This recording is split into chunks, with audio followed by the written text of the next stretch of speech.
It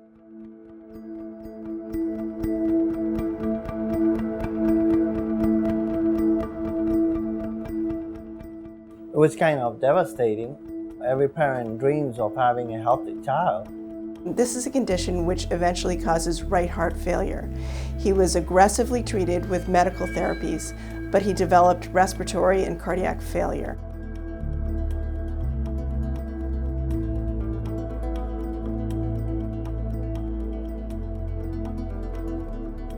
Danny came to us very sick, and we knew that ultimately what he would need would be a lung transplant, but we were concerned about the status of his heart. They knew that his condition had progressed, and they knew that we not only needed to listen for transplant, but we needed to have a plan B to get him to transplant. We needed to offer him an innovative therapy. We developed a plan to use the quadrics membrane to support him until he could be bridged to lung transplant. This device I'm holding in my hand essentially acts as an external lung that sits outside of the body. But just as importantly, in Danny, this device is able to do so with a very low pressure gradient. So essentially we're replacing or augmenting his own native lungs and unloading the pressures in his heart by using this device.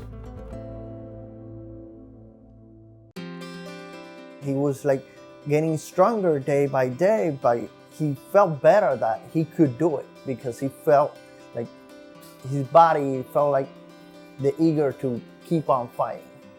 It was quite remarkable that after the device was implanted, the true Danny started to come out. He is very intelligent, asks great questions. He's a master Lego builder.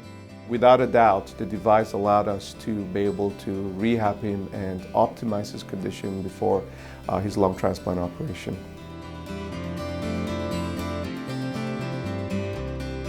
We were there in the room and the surgeon came in, and when he looked at us and he told us, guys, I got lungs for them.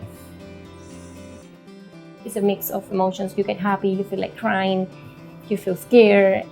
The surgeon telling us that we are lucky that we have him in a good spot, because that's why we did these quadrics, and that's why we have him in such a good shape so that he can do fine after transplant.